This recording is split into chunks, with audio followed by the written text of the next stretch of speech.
가을은 시의 계절이라고 합니다. 가을은 시간적으로도 짧고요. 단풍 구경이나 각종 행사로 빠르게 지나가기 때문인데요.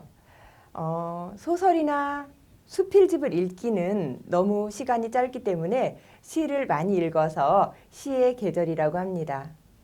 안녕하세요. 저는 대전문인협회 부회장 김종진입니다.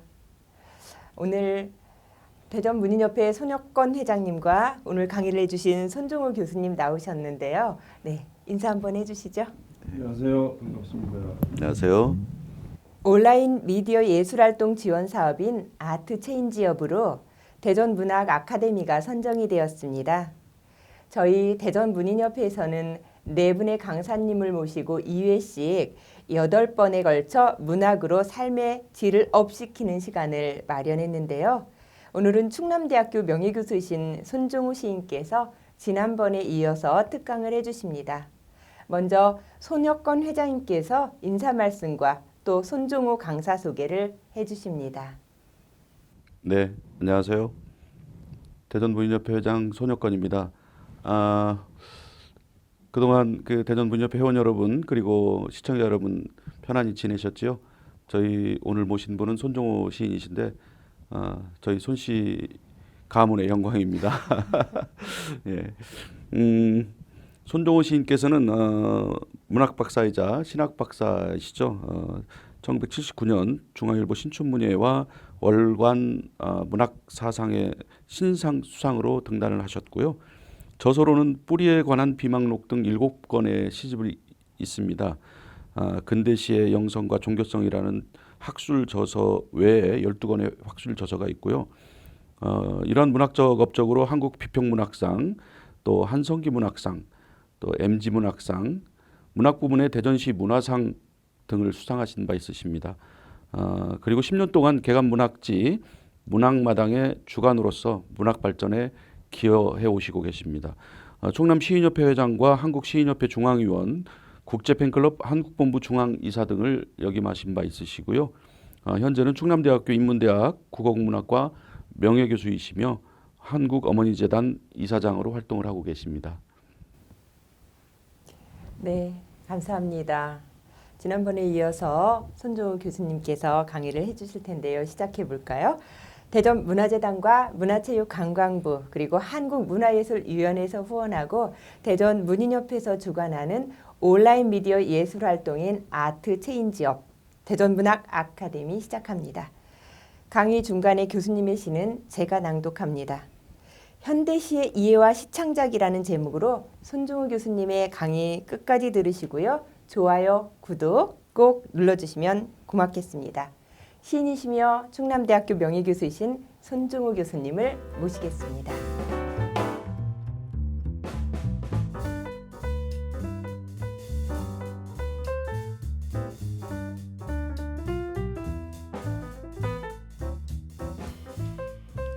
예, 안녕하십니까. 손종우입니다.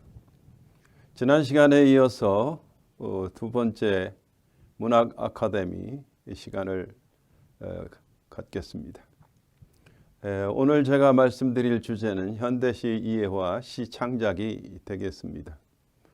문협에서 주관하는 이 문학 특강의 대상이 단순히 문인협회 회원만이 아니라 문학을 사랑하시고 또 문학 창작 활동을 하기를 원하는 시인 지망생까지를 포함하고 있는 것 같아서 오늘의 주제는 현대시 이해와 시 창작으로 정했습니다.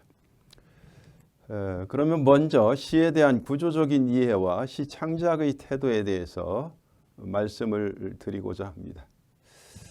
문학에 대한 여러 가지 이해가 있습니다만은 시에 관련해서는 시의 구조가 층을 이루고 있다라는 관점이 1950년대 미국의 문학 비평가들 사이에서 이루어졌고 르네 웰렉과 오스틴 와렌이라는 이 전설적인 문학 비평가들에 의해서 이렇게 설명이 됩니다.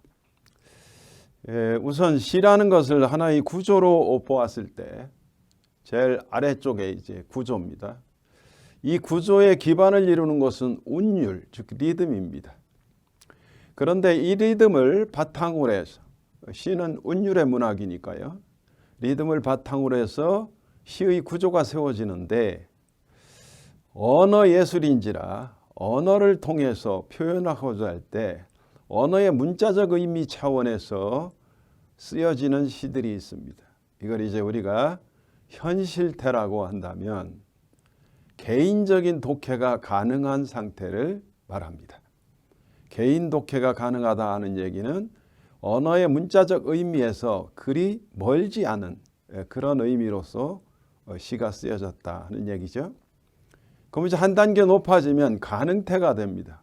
이 가능태는 똑같은 언어로 쓰여져 있는데 해석의 다양성을 내포하고 있다는 것이죠.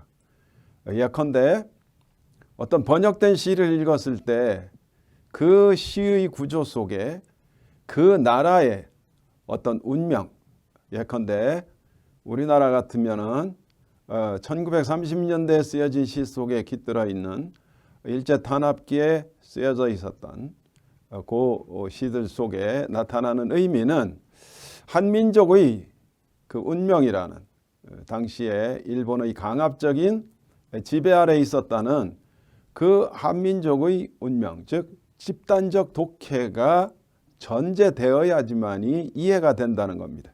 이게 이제 가능태의 차원이죠. 그러니까 여러 가지 해석이 가능하다는 측면입니다. 이제 세 번째로는 이념태입니다. 이념태는 하나의 이념으로 존재하기 때문에 여전히 밝혀지지 않는 그 무엇으로 존재한다는 것이죠. 예컨대 한용운 시인이 쓴 님의 침묵에서 님은 과연 누구냐? 어떤 분은 조국이라고 하고 어떤 분은 이분이 승려였으니까 부처님을 뜻한다라고 하기도 하고 어떤 분은 승려로서 이 번뇌가 많은 세상 속에서 살아가는 중생을 뜻하는 것이다 라고 하기도 하고 또 단순히 어떤 시적 의미로서 사랑하는 여인을 뜻하는 것이다 등등. 이 이념태의 수준은 여러 가지 독해의 여러 가지 독해가 가능하다는 측면에서 하나의 이념으로 존재한다는 겁니다. 그러면 어째서 시의 이 구조가 위로 올라가면 올라갈수록 어려워지는가라고 했을 때 우리가 살펴봐야 되는 것은 시적 기법 가운데 은유라는 것이 있습니다. 메타포죠. 또 상징이 있습니다. 심볼이 있습니다. 이 은유와 상징과 같은 기법들이 그 속에 작용하고 있다는 것이죠. 그런데 그럼에도 불구하고 제일 마지막 단계에 보여지는 것은 뭐냐? 바로 이미지입니다. 심상이죠. 이미지입니다. 이래서 시의 구조란 뭐냐? 시는 리듬의 문학, 운율의 문학입니다. 그렇기 때문에 현실태, 가능태, 이념태로 올라가는 다양한 기법들의 표현을 통해서 하나의 이미지로 고착이 되는데 그로 인해서 최종적으로 시라는 성층 구조가 갖게 되는 효과란 무엇이냐 하면은 심미적 가치라는 겁니다. 미적 가치라는 것이죠. 그래서 우리가 시라는 것을 이해하고자 할 때 시적, 구조적 이해가 무엇보다도 선행되어야만 한다. 그때 비로소 우리는 시가 가지고 있는 층위가 얼마나 다양한 것인가를 알 수 있는 것입니다. 우리가 시를 읽어서 금방 그 의미를 파악할 수 있다면 그건 현실태의 수준에 머무는 시라고 할 수 있고 조금 더 어려워지면 가능태 그리고 마지막에 이건 정말 모르겠다. 여전히 밝혀지지 않는 그 무엇으로 다양한 해석이 가능할 때 그것을 이제 이념태라고 합니다. 이래서 이제 시적 구조가 마침내 어떤 미적인 가치를 갖게 된다. 그래서 르네 베렉과 오스틴 와렌이라는 이 미국의 신비평가들은 성충 구조로서의 시를 설명하고 있다라고 말씀드릴 수가 있습니다. 그러면 이제 제일 윗단계가 이미지인데 자유시와 이미지가 어떤 상관성을 가지고 있느냐라고 했을 때 이미지가 얼마나 중요한가 하는 것을 말씀드리고자 합니다. 모더니즘, 즉 근대주의라고 이야기하는 이 모더니즘 계열의 시들은 이미지즘과 불가분의 상관성을 지니고 있습니다. 왜냐하면 어떤 시인이 있을 때 시인이 주체가 되어서 관련된 사물을 지향을 합니다. 즉 목적물로서의 관련 사물을 지향을 하죠.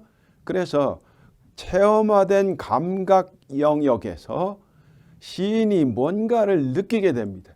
그러면 이제 언어를 선택하게 되죠. 언어를 선택해서 표현하기 때문에 시를 언어 예술이라고 하는 것입니다.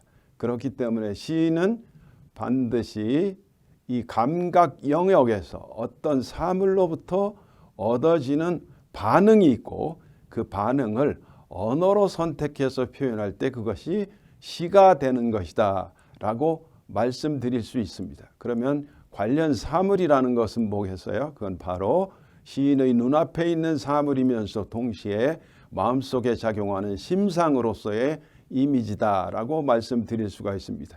만약에 어느 봄날 어떤 사람이 언덕에 올라가서 너무 이 감흥에 젖어서 어떤 동작으로 자기 자신의 기쁨을 표현했다면 그 이제 동작 예술, 무용이 되겠죠. 종이를 내놓고 거기에서부터 이제 스케치를 시작하면 그건 회화 예술이 되는 것입니다. 그러니까 어떤 미디엄, 즉 어떤 매제를 선택하느냐에 따라서 예술의 장르가 다양해진다라고 말씀드렸을 때 이 시인이 언어를 선택했다는 것은 곧 언어 예술로서의 시를 쓰는 것을 의미하는 것이 되겠습니다. 자, 그러면 이제 이미지라는 것은 어떤 의미며 어떤 속성을 가지고 있느냐라는 것을 말씀드리고자 합니다. 한 편의 시나 기타 문학작품 속에서 언급되는 감각, 지각의 모든 대상과 특질을 우리가 이미지라고 합니다. 예컨대 다른 나이들에 고요히 앉았다. 다른 과일보다 향그럽다라고 합니다. 달이 나의 뜰에 고요히 앉았다라는 것은 달을 하나의 사람으로 의인화시켰다고 하지만 달은 과일보다 향그럽다는 것은 후각적 이미지입니다. 달에게서 향기를 느낀다 하는 것은 우리의 감각 중에서 후각과 관련되는 것입니다. 이것처럼 감각과 지각과 이 모든 것의 특질을 이미지를 통해서 제시할 수 있다는 것이죠. 그런데 이렇게 광범위한 것 말고 좁은 의미로 이미지라는 것은 시각적 대상과 장면의 요소만을 가리키는 협소한 뜻을 지니고 있습니다. 그런데 일반적으로는 비유적인 언어, 특히 은유, 직유의 보조관념을 우리가 비유적 언어라고 합니다. 그렇기 때문에 시인은 개념으로 말하는 사람이 아닙니다. 개념으로 말한다는 이야기는 설명을 한다는 거죠. 설명으로 이야기하는 사람이 아닙니다. 시인은 이미지의 형식으로 말하는 사람입니다. 앞서 말씀드렸듯이 모더니즘, 근대주의가 이미지즘으로까지 해석되는 이유가 바로 그것입니다.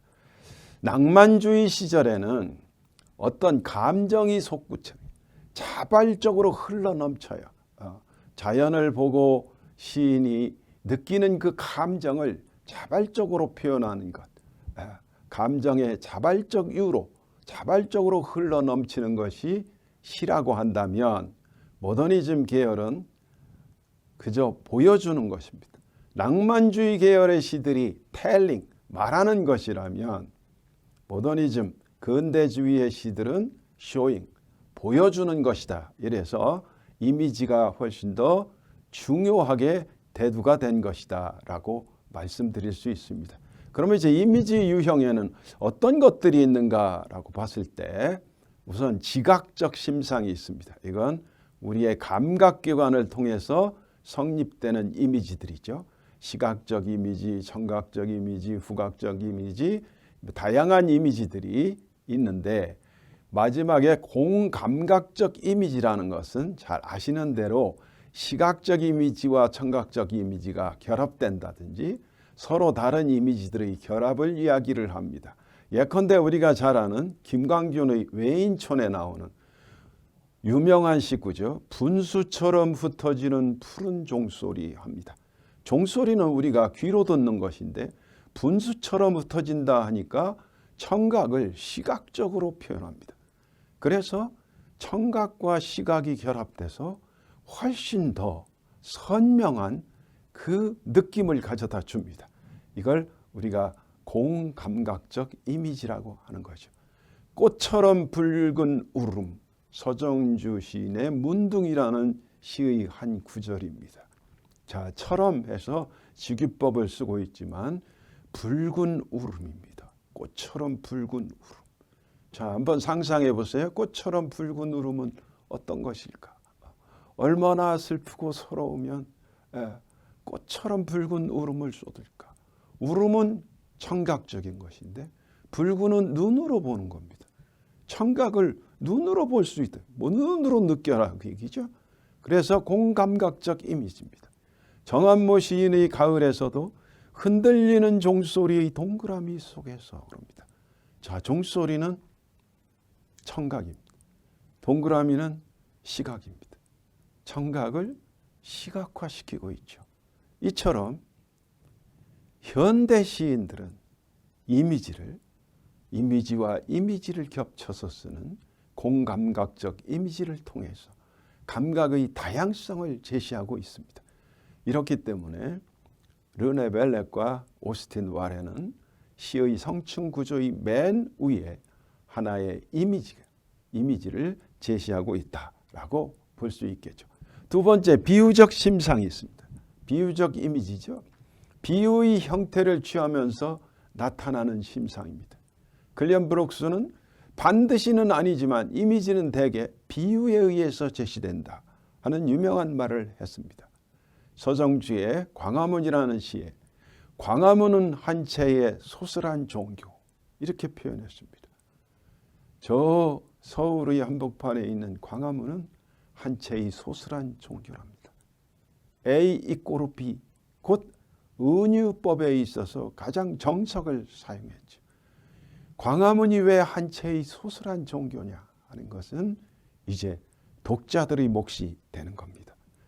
두 번째, 비늘 돋친 해협은 배암의 잔등처럼 살아났고 아롱진 아라비아의 의상을 두른 젊은 산맥들. 30년대 모더니스트인 김기림의 기상도라는 시입니다. 제1부 젊은 세상에 나오는 첫 구절입니다. 비늘 돋친 해협, 배암의 잔등처럼 살아났고 해협에 비늘이 돋쳐 있어요. 그런데 그 해협이 마치 배암의 잔등처럼 꿈틀거리는 것 같아요. 게다가 그 옆에 펼쳐져 있는 산들이 있는데 이 산들은 아롱진 아라비아의 의상을 두른 젊은 산맥들이라고 표현합니다. 그야말로 모더니스트인 김기림이 얼마나 다양한 비유를 쓰고 있는가 하는 것을 우리가 한눈으로 볼 수 있고 느낄 수 있는 것입니다. 정지용의 향수, 우리 가까이 있는 충청북도 옥천이 배출한 시인이죠. 충청의 시인입니다. 정지용의 향수를 보면 노래로도 이미 나와 있기 때문에 익히 들어서 아실 겁니다. 넓은 벌 동쪽 끝으로 옛 이야기 지질대는 실개천이 휘돌아 나가고 얼룩배기 황소가 해설피 금빛 게으른 울음을 우는 곳, 그곳이 차마 꿈엔들 이칠리야. 질화로에 재가 식어지면 빈 밭에 밤바람 소리 말을 달리고 엷은 졸음에 겨운 늙으신 아버지가 집베개를 돋아 고이시는 곳, 그곳이 차마 꿈엔들 이칠리야. 자, 향수의 첫 번째 연과 두 번째 연을 제시를 했습니다. 옥천에 가면 아직도 이런 시정을 우리가 느낄 수 있죠. 벌판이 있고 그 동쪽 끝으로 실개천이 휘돌아 나가는데 마치 실개천이 옛 이야기를 나주마키 중얼거리는 것처럼 휘돌아 나간다고 표현하고 있습니다. 얼마나 감각적인 표현입니까? 얼룩배기 황소가 있는데 해설피 금빛 게으른 울음을 우는 것. 얼룩배기 황소가 길게 누워서 게으른 울음을 우는 것 같다는 거죠. 지라로에 재가 식어지면 빈 밭의 밤소리, 밤바람 소리가 말을 타고 달리는 것처럼 소리가 난다. 정지용 역시 1930년대에 우리나라의 대표적인 모더니스트죠. 이분도 자신의 시에 다양한 비유를 통해서 많은 이미지들을 아주 감각적으로 제시하고 있습니다. 세 번째는 상징적 심상입니다. 한 작품 속에 혹은 동일 시인의 여러 작품에서 한 시대나 민족의 여러 작품에서 대풀이 사용되면서 그 속에 있는 뜻이 추상적인 성격을 지니고 있는 심상입니다. 그렇기 때문에 이 상징적 심상은 반복과 회귀의 그 원리가 있습니다. 계속 쓰여지는 거죠. 어떤 분의 시 속에 피라는 단어가 계속 쓰여진다든지 어떤 분의 단어에서 유난히 강이 많이 나온다든지 이런 것은 이제 한 시인마다 가지고 있는 상징적 심상이라고 할 수 있을 겁니다. 이 시는 저의 시입니다. 제가 쓴 이 시를 우리 시 낭송가께서 직접 낭송을 해 주시겠다고 하시네요. 함께 감상을 하시겠습니다. 겐지스강의 내간문. 손종호.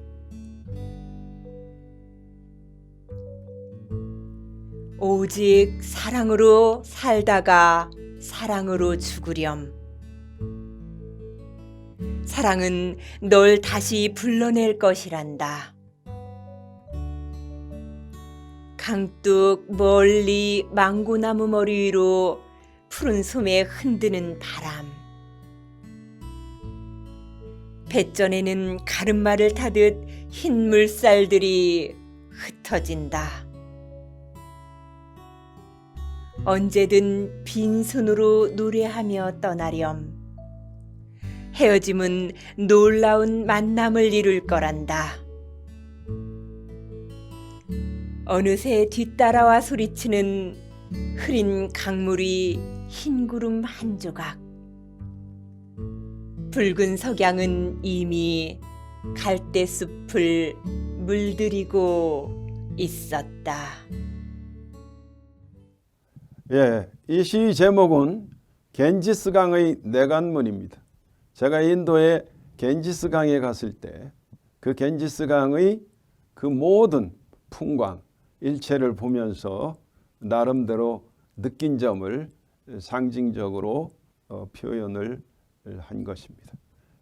다만 이 시의 특징은 이미지로서 바람, 물살들, 흰 구름, 석양 이런 것들이 제시되고 있습니다마는 거기에 직접 화법을 써서 언어를 모아놓고 있는 두 군데가 있습니다. 여러분들이 한번 읽어보시면 어떤 측면에서의 상징적 비유인가 하는 것을, 어떤 측면에서 상징적인 이미지인가 하는 것을 아시게 될 거라고 생각을 합니다.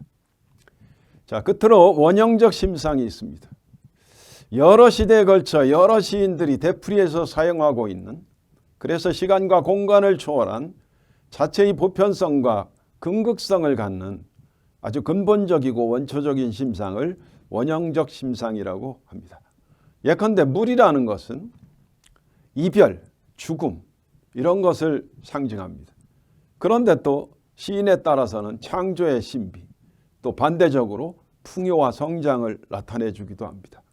그래서 동일한 소재임에도 불구하고 여러 시대에 걸쳐서 여러 시인들이 되풀이해서 사용을 합니다. 어떤 분은 일군의 시인들은 이별과 죽음을 이야기하죠. 일군의 시인들은 풍요와 성장을 노래할 수 있다는 것이죠. 또 그렇기 때문에 일률적이거나 제한적이지 않고 시가 다양성의 문학이 될 수 있는 강점을 지니는 것입니다. 또 보물, 기쁨, 탄생 이것만이 아니라 재생, 다시 돌아오는 삶 이런 것으로도 표현하기도 합니다. 박재삼의 울음이 타는 강이라는 시의 구절을 보면 여기서 이제 강, 즉 물을 노래하고 있는데 어떤 심상을 제시하고 있는지 한번 살펴보겠습니다. 마음도 한자리 못 앉아 있는 마음일 때 친구의 서러운 사랑 이야기를 가을 햇볕으로나 동무 삼아 따라가면 어느새 등성이에 이르러 눈물 나거나 제삿날 큰 집에 모이는 불빛도 불빛이지만 해질녘 울음이 타는 가을 강을 보건대. 자, 박재삼 시인의 울음이 타는 가을 강입니다. 가을이죠. 가을은 뭡니까? 조락의 계절입니다. 가을 강을 중심으로 한 이 시는 앞에 울음이 타는이라는 수식어가 붙어 있던 것처럼 마음도 한자리에 못 앉아 있는, 그래서 심란한 마음, 정처 없는 마음일 때 친구의 서러운 사랑 이야기를 따라갑니다. 듣고 있는 것이죠. 가을 햇볕 아래서 따라가면 어느새 등성이에 이르러 눈물 납니다. 왜? 서러운 사랑 이야기니까요. 제삿날 큰 집에 모이는 불빛도 불빛이지만 제삿날은 뭡니까? 죽음의 이미지입니다. 해질녘 울음이 타는 가을방을 보겠는데, 자, 이처럼 박재삼은 앞에서 우리 고대 가사에 나오는 공무도화가와에서 나오는 죽음, 이별, 그 서러움, 헤어질 수밖에 없는 서러움, 이런 이미지들을 모아서 나름대로 개성적인 시로서 형상화하고 있음을 볼 수 있습니다. 이처럼 여러 시대에 걸쳐서 여러 시인들이 되풀이해서 사용하고 있는 이미지, 심상을 원형적 심상이라고 합니다. 그렇기 때문에 시인은 설명하는 사람이 아닙니다. 이미지로 제시하는 사람입니다. 라고 말씀드릴 수가 있습니다.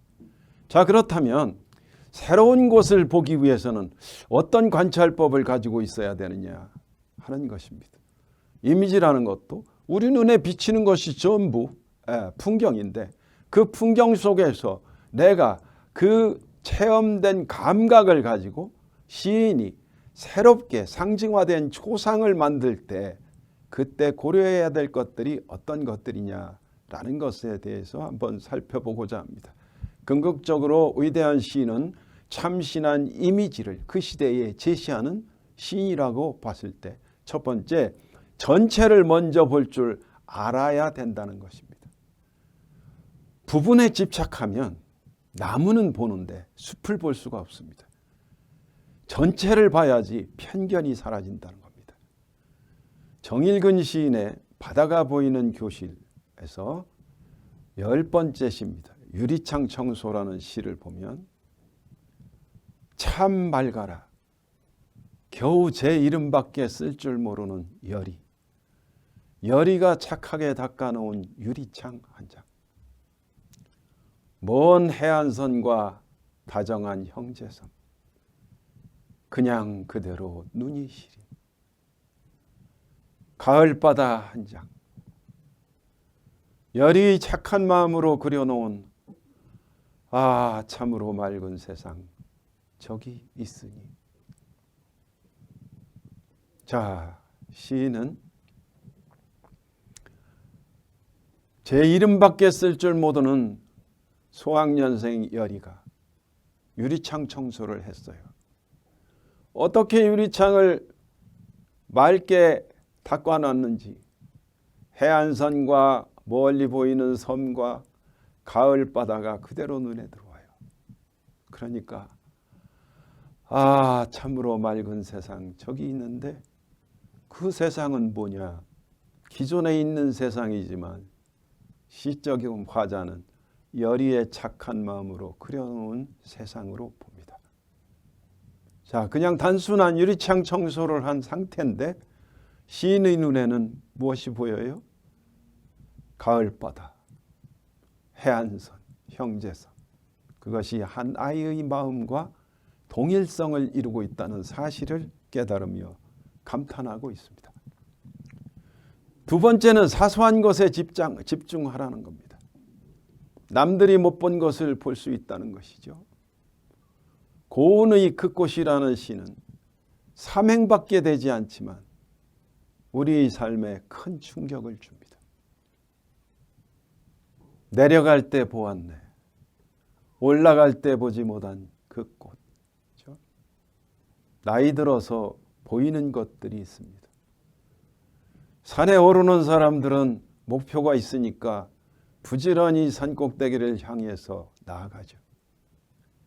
그러니까 올라갈 때 못 보는 것이 많습니다. 사는 일이 바쁘니 어쩌겠습니까? 나이 들어서 서럽다고 하지만 서러울 것 없죠. 고운의 굿꽃을 보면 올라갈 때는 보지 못한 것들이 눈에 보이기 시작합니다. 그런 의미에서 고운의 그 꽃은 사소한 것에 집중하면서 남들이 보지 못하는 것을 볼 수 있다는 이 평범한 진리를 아주 강하게 깨닫게 해줍니다. 세 번째는 끊임없이 물어야 한다는 겁니다. 왜냐하면 창조는 모든 것의 부정으로부터 시작되는 것이죠. 렌터 윌든 스미스의 이것 또한 지나가리라 라는 시입니다. 렌터 윌슨 스미스의 이것 또한 지나가리라는 유명한 페르시아의 일화를 제목으로 해서 시를 쓰고 있습니다. 큰 슬픔이 당신을 휩쓸고 지나갈 때면 슬픔이 당신 삶 속에 안락함을 앗아가 버릴 때면 그래서 당신에게 소중한 것들이 영영 사라지고 말았을 때 당신 가슴에 대고 매 순간 이렇게 외쳐라. 이것 또한 지나가리라. 자, 2, 3년을 생략합니다. 당신이 명예를 얻고 영광된 순간을 맞이할 때도 온 세상의 저명한 이가 당신을 칭송할 때에도 삶의 진실을 잊지 말라. 지금의 충만한 삶은 사실 어느 한순간에 지나지 않는다는 것을. 이것 또한 지나가리라. 렌터 윌슨 스미스의 이것 또한 지나가리라는 페르시아의 일화를 소재로 하고 있습니다. 페르시아의 왕이 현인들에게 얘기했다는 거죠.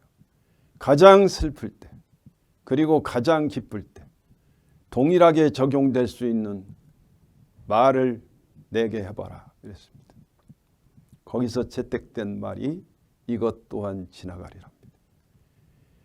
가장 기쁜 순간 오래도록 그 기쁨을 영속되리라 생각하지만 이것 또한 지나가리라 생각하는 것이 현자의 관점이라는 거죠.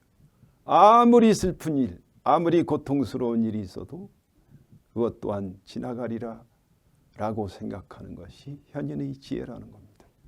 그래서 오늘은 끊임없이 물어야 합니다. 왜냐? 창조는 부정에서부터 시작되기 때문입니다.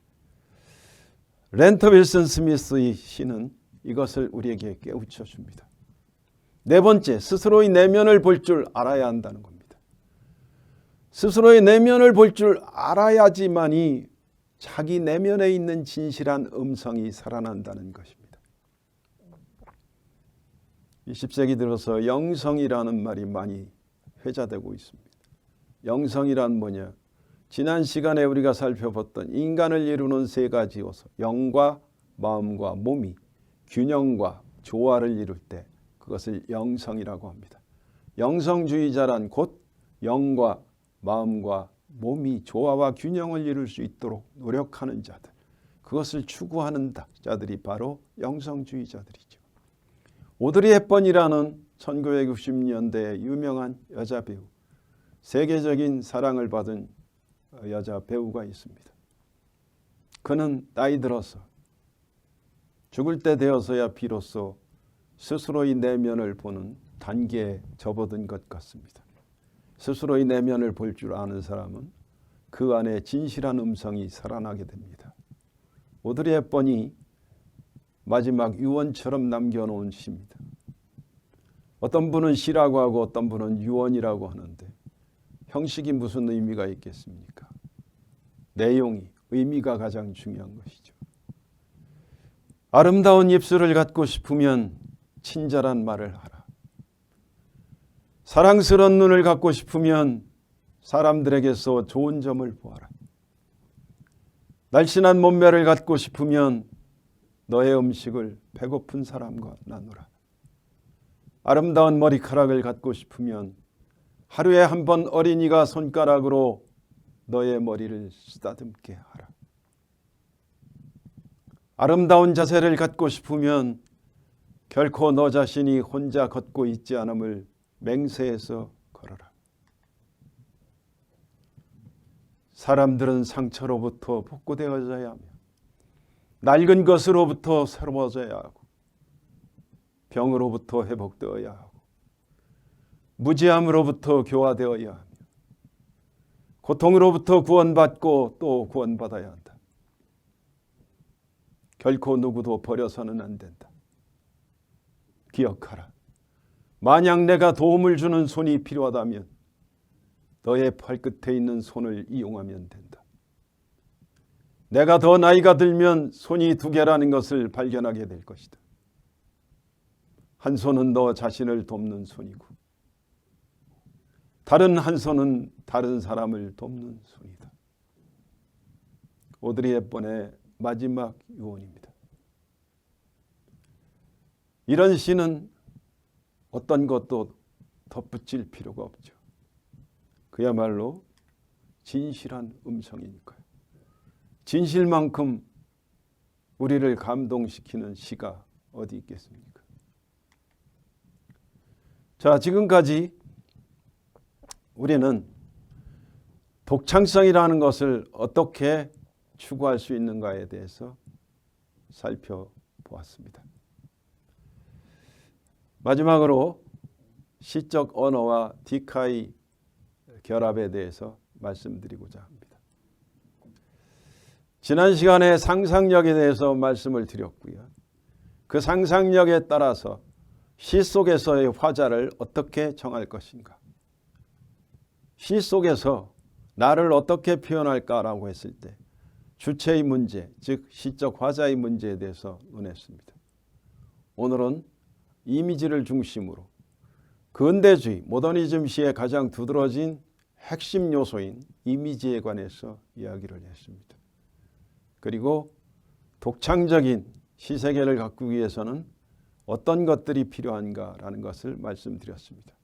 그런 것들은 전부 시적 구조의 내부에서 일어나는 요소들인데 지금부터 이야기하는 디카시라는 것은 사실은 매체의 변화를 포함하고 있습니다. 예술이라는 것은 언제나 매체가 필요한데 언어 예술로서의 시가 다른 회화적 요소와 결합이 됐을 때 나타나는 시입니다. 더군다나 그 회화적 요소라는 것은 오늘날 우리 사회에 가장 널리 퍼져 있는 디지털 카메라와의 결합이라는 측면에서 매우 이색적이라고 할 수 있죠. 그럼 디카시란 뭐냐? 디카시란 디지털 카메라로 휴대폰으로 사물이나 장면 등의 사진을 찍고 거기에서 순간적으로 느낀 감흥을 함축적으로 표현한 시를 말합니다. 사람들은 여행을 다니면서 좋은 장면을 보면 즉각 셔터를 누릅니다. 휴대폰은 언제 어디서나 장소에 시간에 구애 없이 우리 손을 떠나지 않기 때문에 그런 것이죠. 그래서 디지털 카메라로 일단 어떤 장면을 찍고 그리고 거기에서 느낀 순간적인 감흥을 함축적으로 표현한 시를 디카시라고 합니다. 디카시의 특징은 시인이 영감으로 포착한 순간적인 현실 자체를 언어로 옮긴다는 점에서 창조가 아니라 하나의 선택이다라고 주장하는 사람도 있습니다. 랭보라는 시인이 말한 견자의 시, 즉 보는 자의 시라는 것이죠. 포토포엠이라는 시가 있었습니다. 시의 형식이에요. 사진과 시를 단순히 병치시키는 것을 우리가 포토포엠이라고 하는데, 이 포토포엠은 사진과 시라는 매체 특징을 유지하면서 결합시킨 거라면, 디카시는 그냥 평범한 일상 속에서 아주 극명한 한순간에 포착된 사진 영상에다가 직관에 의존한 언어를 융합시킨다는 점에서 포토포엠에서 한 걸음 더 나가고, 더구나 그것이 일상성 속에서 만들어진다는 측면에서 특징을 가지고 있다라고 볼 수 있습니다. 그러면 이제 구체적으로 디카시의 예들을 한번 살펴보도록 하겠습니다. 이상옥이라는 시인의 낙조라는 시입니다. 왼쪽에 아주 선명한 장면이 나타나죠. 하루치의 슬픔 한 덩이 붉게 떨어지면 짐승의 검은 주둥이처럼 아무 죄 없이 부끄러운 산. 단 5행의 시로 저 시 속에 보여지고 저 사진 속에 깃들어 있는 낙조의 현상을 직관적으로 표현하고 있습니다. 떨어지는 저녁 해도 해의 모습이지만 그것을 부끄러워하는 산으로 결합시키고 있다는 것이 우리에게 나름대로의 충격을 주고 감동을 줍니다. 그렇기 때문에 디카시가 감동이 없다라는 이야기는 사실은 성립되지 않는 것 같습니다. 우리는 하루하루를 살아갑니다. 하루치의 슬픔 한 덩이 붉게 떨어지면 짐승의 주둥이처럼 아무 죄 없이 부끄러운 산, 그 산이야말로 바로 매일매일 삶을 살아가지만 문득 후회와 아쉬움으로 점철되는 우리 자신의 하루와 다를 것이 무엇이겠습니까? 다음 시는 우리 대전이 낳은 박명용 시인의 도마령에서입니다. 굽이길 돌아 정상에 올라보니 비로소 조금씩 보이는 내 몸의 굽은 길. 해가 저물어도 보이는구나. 해가 져도 보이는구나. 누군가 벗어 신발을 천천히 내려놓고. 박명용 시인이 세상을 떠나기 얼마 전에 쓴 시로 알려져 있는 이 시는 도마령이라는 언덕에 올라가서 찍은 이 사진 속에 길이 바로 당신이 살아온 길, 조금씩 보이는 내 몸의 굽은 길. 그래서 해가 저물어도 보이고 해가 져도 보이는 그 자신의 삶을 뒤돌아보는 것 같습니다. 특히 마지막 오행의 누군가 벗어 신발을 천천히 내려놓고에 이르면 박명용 시인을 따르고 좋아하던 동료 시인들의 가슴에 큰 울림이 넘칠 것입니다. 다음 시는 정푸른이라는 시인의 물방울이라는 시입니다. 매우 이색적으로 흑백 사진으로 처리했습니다만 디카시가 흑백 사진이든 컬러 사진이든 무엇이든 다 수용할 수 있다는 점에서 매체적 특징을 또한 갖고 있다고 할 수 있죠. 앙담은 입술, 깨물고 또 깨물어도 눈물처럼 주르르 누설되는 비밀. 정푸른의 물방울이라는 시입니다. 앙담은 입술 깨물고 또 깨물어도 마지막에 누설되는 비밀이란 무엇을 뜻하겠습니까? 우리가 아무리 비밀을 지키려 해도 그 비밀이 온전히 준수되기는 어렵죠. 그것이 인간의 한계이면서 동시에 인간일 수밖에 없는 우리 스스로의 모습을 보여줍니다. 정푸른 시인은 바로 물방울을 통해서 이것을 이야기하고 싶습니다. 조영래 시인의 의자라는 시를 감상하겠습니다. 바다가 보이는 골목길 혼자 비를 맞는다. 오후 4시의 칸트가 산책을 나서고 빗방울 몇이 앉아 종알거린다. 의자 하나가 덩그러니 바닷가에 놓여 있습니다. 그 골목길에 놓여 있는 의자는 우리의 눈에 선명하게 들어옵니다. 그러나 시인의 시선은 앞에 걸어가고 있는 한 사람의 등을 비춥니다. 빗방울 몇이 앉아 종알거린다는 이 식구 속에는 무슨 의미가 담겨 있을까요? 그것은 우리 스스로가 답해야 될 답일 뿐 시인은 그것을 설명해 주지 않습니다. 디카시가 가지고 있는 아주 특별한 특징을 잘 살린 시라고 할 수 있겠습니다. 사람들은 많은 여행을 다닙니다. 코로나19로 인해서 여행길이 닫혀 있지만 여행을 향한 마음들은 끝이 없을 것입니다. 이순영 시인의 마다가스카르의 소녀들은 여행을 떠나서 해외여행을 떠나서 찍은 사진의 디카시입니다. 가지에 매달린 검정 호랑나비 2마리, 황토바람 날리는 땅, 할아버지 허리가 점점 굽어간다 라는 시인데요. 이 시는 나무를 아이들이 매달리고 있는 나무를 할아버지에 비유하고 있고 가지에 매달린 2아이를 검정 호랑나비로 비유하고 있다는 점에서 우리의 눈길을 끕니다. 깊은 어떤 시상은 아니다 할지라도 할아버지와 아이들의 그 친족애적인 사랑을 표현하고 있다는 점에서 짤막한 여행길에서 찍은 이 디카시가 우리에게 나름대로의 울림을 가져다 줍니다. 똑같은 시인이 문바칠리 해변의 여인들이라는 시를 썼습니다. 검은 의상으로 온몸을 가렸지만 색색의 스카프로 무엇을 부르는가? 철썩거리는 파도의 푸른 미러. 인도양에 위치한 코모로스 공화국의 수도 모르니에 있는 해변이라고 합니다.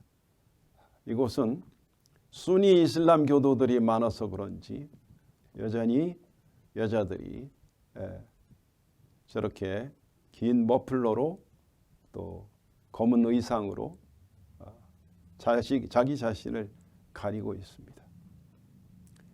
색색의 스카프가 눈에 띄는데 그 색색의 스카프가 미지를 향해서 무엇인가를 부르는 것으로 해석하고 있는 시인의 시선이 매우 이채롭습니다. 이것처럼 디카시는 우리가 일상생활 속에서 잠깐